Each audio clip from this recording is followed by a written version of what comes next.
ኪዱ ሰላም ሰላም፣ እንዴት ነሽ? ደህና ነሽ? አሎ ደህና ነኝ። ሰላም ነው አሎ አልሐምዱሊላህ። እሺ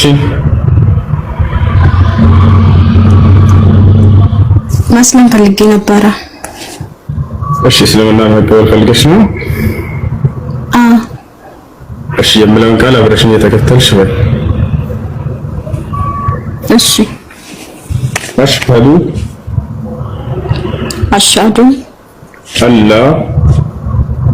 አላ ኢላሃ ኢለላህ ወአሽሀዱ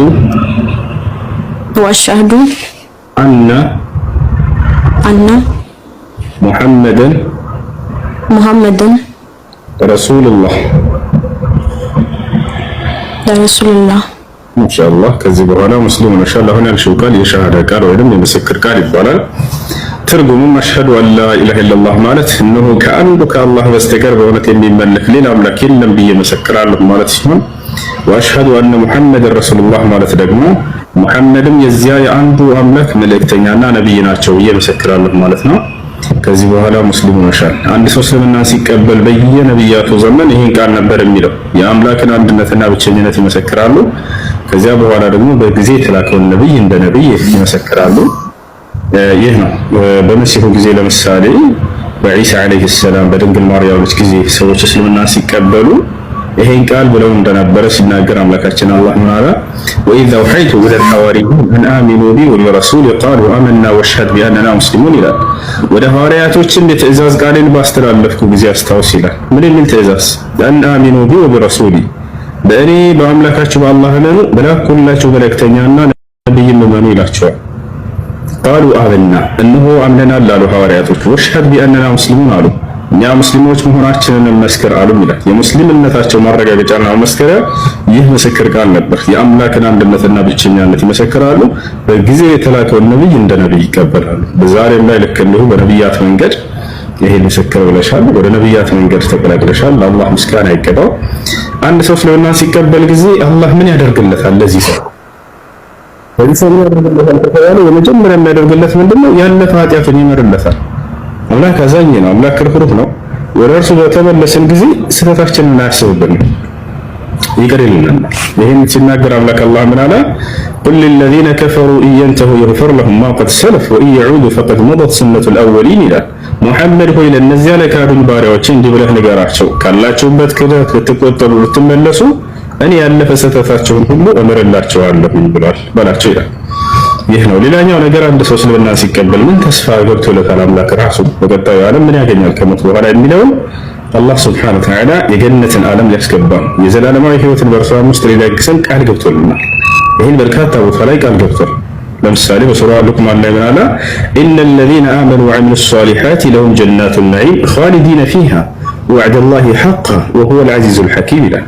እነዚያ በእኔ በአላህ አምነው መልካምን የሰሩትን የገነትን ጸጋ ሰጣቸዋለሁ በእርሷም ውስጥ ለዘላለም ዘውታሪዎች ሲሆኑ አለ። የእኔ ቃል ነው፣ ይሄ ቃሌም እውነትና ተፈጻሚ ነው አለ። እኔ አሸናፊና ጥበበኛ የሆንኩኝ አምላክ ነኝ እያለ ይናገራል። በሌላ ቦታ ላይ አምላክ አላህ ሱብሓነሁ ወተዓላ ወበሽሪ ለዚነ አመኑ ወዐሚሉ ሷሊሓቲ አነ ለሁም ጀናት ተጅሪ ሚን ተሕቲሃል አንሃር እያለ ይናገራል። ሙሐመድ ሆይ ለእነዚያ በእኔ አምነው መልካም እንደሰሩት ለእነርሱ ገነት እንዳለችላቸው አብስራቸው እያለ ይናገራል። ይህ ነው። ለአላህ ምስጋና ይገባው። ዛሬ ወደዚህ አምላክ በነቢያቶች ላይ ባወረደው በሆነው ወደ እስልምና ሃይማኖት ተቀላቅለሻል። ለአላህ ምስጋና ይገባው። አንድ ሰው እስልምና ሲቀበል ሌላው ሻወር እንዲወስድ ታዟል። ለሶላት ዝግጁ ያደርግ ዘንድ ራሱን። ከዚያ በመቀጠል ምን ታደርጊያለሽ? ሙስሊም ጓደኞች ይኖሩሻል? አለኛ።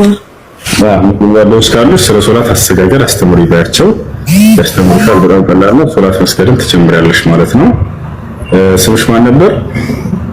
ቅድስት። ቅድስት። እሺ፣ ደስ የሚል ሙስሊም ስም አለ አንቺ የምታውቂው ወይስ ምን ላውጣልሽ? አውጣልሽ። እሺ፣ ማን ደስ ይላል?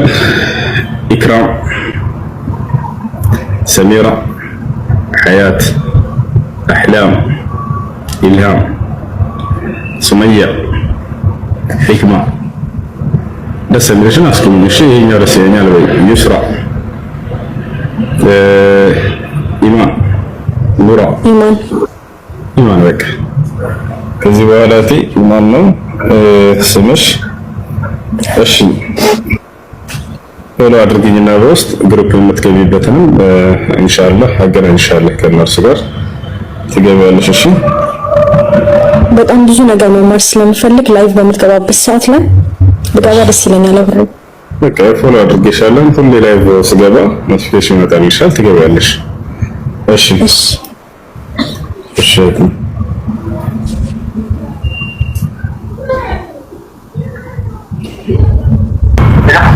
ሰላም እንዴት ነህ? እግዚአብሔር ይመስገን ነው። አልሐምዱሊላህ ማን ነው? እግዚአብሔር ይመስገን። እሺ እስልምናን መቀበል እንደምትፈልግ ነግረኛል። እሺ ከኔ ጋር የምለውን አብረን እየተከተልክ በል። አሽሀዱ አላ ኢላሃ ኢለላህ وأشهد أن محمدا رسول الله ما شاء الله ከዚህ በኋላ ሙስሊሙን አሁን ያልከው ቃል የሸሃዳ ቃል ወይም የምስክር ቃል ይባላል። ትርጉሙም አሽሀዱ አን ላ ኢላሀ ኢለላህ ማለት እነሆ ከአንዱ ከአላህ በስተቀር በእውነት የሚመለክ ሌላ አምላክ የለም ብዬ መሰክራለሁ ማለት ሲሆን ወአሽሀዱ አነ ሙሐመድን ረሱሉላህ ማለት ደግሞ ሙሐመድም የእርሱ የአላህ መልእክተኛና ነብይ ናቸው ብዬ መሰክራለሁ ማለት ነው። ከዚህ በኋላ ሙስሊም መሃል አላህ ምስጋና ይገባው። አንድ ሰው እስልምና ሲቀበል ያለፈ ወንጀሉ ይማርለታል፣ ያለምንም ኃጢአት አድርጎ አላህ ሱብሓነሁ ወተዓላ ይቀበለዋል። ይህም በቃሉ ላይ ሲናገር ወኢኒ ለገፋሩ ሊመን ታበ ወአመነ ወዐሚለ ሷሊሐን ሱመ እህተዳ ይላል። ወደ እኔ ለተመለሰ ባሪያዬ እኔ እምርለታለሁ ወንጀልን ሁሉ ብሏል። ሙስሊም ሲሆን ሰውየው በቀጣዩ ዓለም ምን ቃል ገብቶለታል አምላኩ ከተባለ የዘላለማዊ ሕይወትን ሊሰጠው ገነትን ሊያስገባው ቃል ገብቷል። ይህም በቃሉ ላይ ሲናገር ምን አለ? ኢነ ለዚነ አመኑ ወዐሚሉ ሷሊሓት ለሁም ጀናቱ ነዒም ኻሊዲነ ፊሃ ወዐደላሂ ሐቃ ወሁወል ዐዚዙል ሐኪም ይላል። እነዚያ በእኔ አምነው መልካም የሰሩትን የገነትን ጸጋ አስገባቸዋለሁ፣ በእርሷም ውስጥ ለዘላለም ዘውታሪዎች ሲሆኑ ይህም የእኔ አላህ ቃል ነው፣ ቃሌም እውነትና ተፈጻሚ ነው፣ እኔ አሸናፊነት ጥበበኛው ነኝ እያለ ይናገራል። ይህ ነው አንድ ሰው እስልምና ሲቀበል ሻወር እንደወስድ ታዟል። ሻወር ትወስዳለሽ ወንድም እና ስለ ሶላት አሰጋገድ በመማር ሶላትን መስገድ ትጀምራለህ ለአንዱ ለአምላክህ። ጾም አሁን ያለንበት ከነገ ጀምሮ ደግሞ መጾም ትጀምራለህ ማለት ነው። እሺ ሙስሊም ጓደኞች ታገኛለህ በአካባቢ? በቃ ስልክህን ለልጆች ሰጣቸውና ያስተምረዋል። የምትማርበት ግሩፕ ያስገቡሃል ስለ ሶላት አሰጋገድ ነው። እሺ ስምህ ማን ነበር? ኤልያስ። እሺ በዚህ ይጽና፣ ችግር የለውም። እሺ ስሙ በቃ እሺ። ወንድሜ ጥያቄዎች ምናምን ካሉ በዚህ ቁጥር አዋራኝ መልስልሃለሁ። እሺ ወንድሜ መልካም ነው። እሺ ጥያቄ ያላችሁ ካሉ አስገባችሁ። ክርስቲያኖች ካላችሁ አስገባችሁ።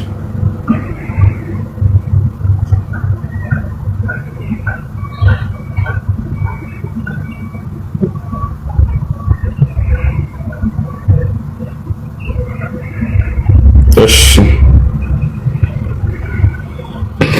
ጥያቄ ያላችሁ ካላችሁ አድሚኖች አላችሁ። إذا في مسيح محترم يريد أن يطرح علينا الأسئلة أو يريد أن يناقش بأدب واحترام في المجال مفتوح لكم بعد. أوكي؟ تفهمون ولا أترجم لكم إلى اللغة الإثيوبية؟ اللغة الإثيوبية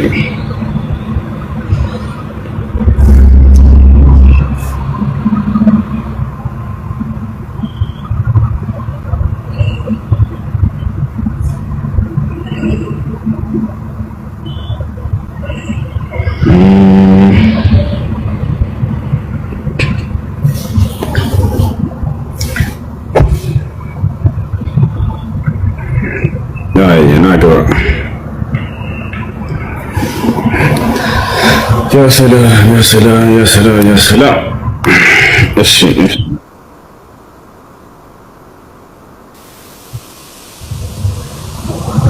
ሰላም አሜን። እንዴት ነሽ?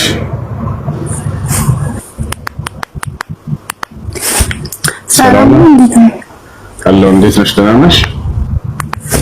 እግዚአብሔር ይመስገን አለ። እሺ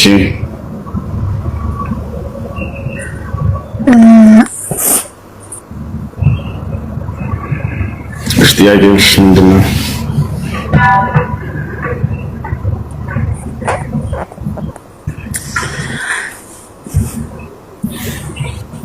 እሺ ጥያቄ አላህ አይወለድም አይወልድም የምትሉት አይደል? እና እሺ እኔ ለመጠየቅ የፈለኩት እሺ አላህ አይወልድም አይወልድም አላችሁኝ እና እሺ አላህን ማን ነው የወለደ ብላችሁ ታምናላችሁ? ማለት አላህ ከየት ነው ምንድነው የፈጠረው? አላህ እንዴት ሊፈጠር ቻለ? ፈጣሪ ፍጡር አይደለም። እሱ ፈጣሪ ፍጡር አይደለም። ፍጡሮችን ማን ነው የፈጠራቸው የሚባለው? አላህ ሱብሓነሁ ወተዓላ ፈጣሪ ነው። አላህ ሰማይ ምድር ፍጥረት ዓለሙን ሁሉ የፈጠረ እሱ ነው። ለዚህ ማስረጃ አላሁ አለዚ ኸለቀ ሰማዋት ወልአርድ ወማ በይነሁማ ፊ ሲተቲ አያም እያለ ይናገራል በሱረቱ ሰጅዳ ላይ። እኔ አምላካችሁ አላህ ማለት ያ ነኝ፣ ሰማይና ምድርን በመካከላቸው ያሉ ሁሉ የፈጠርኩኝ እያለ ይናገራል። የሰው ልጅ የፈጠረው እርሱ ነው። ኸለቀ ልኢንሳነ ሚን ኑጥፈቲን ፈኢዛ ሁወ ኸሲሙን ሙቢን ይላል። የሰው ልጅን ሰውን ፈጠርኩት እያለ ይናገራል። ከአዳም ጀምሮ የፈጠረው እርሱ ነው። ሔዋንን የፈጠራት እሱ ነው። ለዚህ ማስረጃ በሱራ አልዕምራን ላይ ምን ይላል? ኢነ መሰለ ዒሳ ዐንደ አላህ ከመሰሊ አደም ኸለቀሁ ሚን ቱራቢን ثم قال له كن فيكون አደምን ከአፈር ፈጠርኩት ይላል። አየሽ፣ የሰዎች ፈጣሪ እርሱ ነው። ልክ እንዲሁ ሔዋንንም የፈጠራት እርሱ ነው። قال النبي صلى الله عليه وسلم خلق الله حواء من آدم من شقه الأيسر الله ሔዋንን ፈጠራት ከአዳም የግራ ጎን አለ። እኛን የፈጠረበት خلقكم من نفس واحدة ይለናል። ከአንዲት ነፍስ ፈጠርኳችሁ እያለ ይናገራል። يا أيها الناس اتقوا ربكم الذي خلقكم من نفس واحدة እያለ በርካታ ቦታ ላይ ይናገራል። هذا هو الرب سبحانه وتعالى ይህ ነው ፍጥረት ዓለም ሁሉ ያስገኘና የፈጠረ ፈጣሪ። እሺ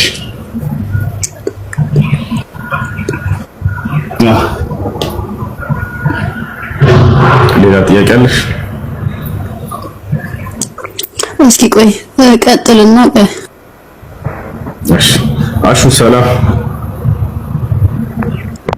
አለይኩም። ወአለይኩም ሰላም ወራህመቱላሂ ወበረካቱ። እኔ አንድ ጥያቄ ልጠይቅህ ነበርና። እሺ ተራዊ ሰግደና ገብተን ሌሊት ላይ ጀናባ ላይ ቢሆን ሰው እንዴት ይታያል? ተሐጁድ ሄዶ መስገድ ይችላል? ውሃ ምናምን ባይኖረው ውሃ ከሌለ ተይሙም አድርጎ እንትን ማለት ይችላል፣ መስገድ ይችላል። አምላክ አላህ ሱብሓነሁ ወተዓላ ይሄን በሱረቱል ማኢዳ ላይ ሲናገር ውዱ ማድረግ እንዳለብን ጀናባ ከሆነ መታጠብ እንዳለብን ከተናገረ በኋላ ውሃ ካላገኘንስ ፈኢን ለም ተጅዱ ማአን ፈተየመሙ ሰዒደን ጠይበን አለ። ውሃን ካላገኛችሁ በንጹህ አፈር ተየሙም አድርጉ አለ። በንጹህ አፈር ውዱ የማድረግ ስርዓት ተየሙም ተብሎ ይጠራል። በዚያም አድርገህ መስገድ ትችላለህ፣ ችግር የለም። ለኛ ያ ሁለተኛ በነብያችን ሰለላሁ ዐለይሂ ወሰለም ጊዜ ሌላ ማስረጃ ከሐዲስ ሰሃቦች ከነብያችን ሰለላሁ ዐለይሂ ወሰለም ተለይተው የሆነ ቦታ እንዳጋጣሚ ወጥተው ነበር። በዚያ ባረፉበት ቦታ ጀናባ ሆኑ ከመካከላቸው ከሰሃቦች መካከል አንዱ። ነገር ግን ውሃ የለም ነበር። የሱብሒ ሶላት ደርሶበታል። እንዴት ያድርግ? ተየሙም አደረገ እና ተየሙም አደራረጉን እናሳያቸዋለን። እና ያ ተየሙም ያደረገው እንዴት ነበር? መጀመሪያ የተማሩት ሰሃቦች አንድ ሰው ውዱ ቢጠፋበት እንዴት ውዱ ማድረግ እንዳለበት በተየሙም ነበር። ለውዱ ተየሙም ነበር የተማሩት። ጀናባ ቢሆንስ ይሄን አልተማሩም ነበር ገና። ነገር ግን ጀናባ ሆኑ። በተየሙም እጅና ፊትን ከሆነ በአፈር ማበስ ያለብን የሚለውን ይህንን ተምረዋል። ፈምሰሑ ቢውጁሂኩም ወአይዲኩም ሚንሁ ስላለ በእርሱ ፊታቸውንና እጆቻቸውን መዳፎቻቸውን ከላይ በኩል ያሉትን አብሱ ስለሚል አህለ ሻወር ከሆነ ደግሞ ሙሉ ሰውነትን መሆን አለበት አፈር መንካት ያለበት ማለት ነው ብሎ አሰበ ይሄ ሰው። ከዛ ምን አደረገ? ሄደና አፈሩ ላይ ተንከባለለ፣ ሰገደ። ከዚያ በኋላ ነብያችን ሰለላሁ ዐለይሂ ወሰለም ሄዶ ጠየቃቸው፣ አንተ የአላህ መልእክተኛ ሆይ ከእርሶ ተለይተን በወጣንበት ስፍራ ላይ ጀናባ ሆኜ ነበር። በዚያን ጊዜም የሱብሒ ሶላት ደረሰብኝ። ስለ ውዱ አደራረግ በተየሙም ጊዜ የተናገራቸውን ፊትና መዳፍን ከላይ በኩል ማበስ የሚለውን አሰብኩኝና ስለዚህ አሁን ደግሞ ለሻወር ለጀናባ ከሆነ ደግሞ ሙሉ ሰውነትን አፈር መንካት ያለበት የሚለውን አስቤ አፈሩ ላይ ተንከባልዬ ሰገድኩኝ አላቸው። فضحك النبي صلى الله عليه وسلم النبي صلى الله عليه وسلم ያው ፈገግ አሉ ሳቁና فقال له النبي صلى الله عليه وسلم إنما كان يكفيك أن تضرب بكفيك على الأرض الطاهر فتمسح بهما وجهك وكفيك من الأعلى መንከባል ላይ ይጠበቅብህም ነበር አሉትና ነገር ግን የሚበቃህ ምን ነበር አሉት በእጆችህ መሬትን ትመታለህ ከዚያም በኋላ ፊትህን ታብሳለህ የእጆችህን የመዳፎችህን ላይኛውን ክፍልን ታብሳለህ አሉት። ስለዚህ ለኡድም ሆነ ለጀናባ የሚደረገው የተየሙም ስርዓት አንድ አይነት ነው ማለት ነው። አደራረቡ እንዴት ነው? ቢስሚላህ ትሉና ንጹህ አፈር ላይ ሄዳችሁ አንዴ እንደዚህ መታ ታደርጋላችሁ። በጣም አፈር ካለ አረግፉት ችግር የለውም። ባታረግፉትም ችግር የለውም። ቢስሚላህ ብላችሁ መታደርጋችሁ ፊታችሁን እንደዚህ ታደርጋላችሁ። ከዛ ይሄኛውን ከላይ ያለው እንደዚህኛው ታብሳላችሁ። ይሄኛው ደግሞ ይሄ ነው። ለኡድም ሆነ ለጀናባ አንድ አይነት ነው የሚደረገው ማለት ነው። እሺ ከሺ ሻወር ግዴታ ነው እሺ? አዎ ጀናባ ከሆነ ሰው ሻወር ግዴታ ነው። ውሃ ከሌለ ግን በዚህ መልኩ ያደርጋል። ተይሙም ያደርጋል። አይ መች ነው ባንተ ላይ ይሁን በሌላ ሰው ላይ ረሱላችን ሰለላሁ ዐለይሂ ወሰለም እንትን ተጀነበው አይሻ ጀናባው እንደረጋ እንትን አድርጋ አጽድታ ምናምን ወደ ሰላት ገብተዋል የሚል ነገር ወባያ ጀናባ እንደማይነጅስ ለመግለጽ የገለጸችው ሐዲስ ጀናባ አይነጅስም። ኢህቲላም ምንድነው? ሰውየውን እንቅልፉን ተኝቶ በህልሙ የሚያየው ዘር ፈሳሽ ማንኛውም ሰው የሚያየው ነገር ነጅሰው አይነጅስ አለመነጀሱን ለመግለጽ ፈልጋ ነበር ማታችን አይሻ ያ ነው። ኦኬ ነጃሳ የለውም ግን ሻወር ግዴታ ነው። በሌላ ሐዲስ ላይ ነብዩ ሰለላሁ ዐለይሂ ወሰለም ሐሊል መንይ ጣሂር ተወሰይው ነዓም መንይ ጣሂር ብላ መንይ ጣሃራ ነው ወይ ሲባሉ አዎ መንይ ጣሃራ ነው ነጃሳ አይደለም ብለው ተናግረዋል። ያንን ለመግለጽ የገለጸችው ሐዲስ ነው። እሺ ጀዛከላህ እሺ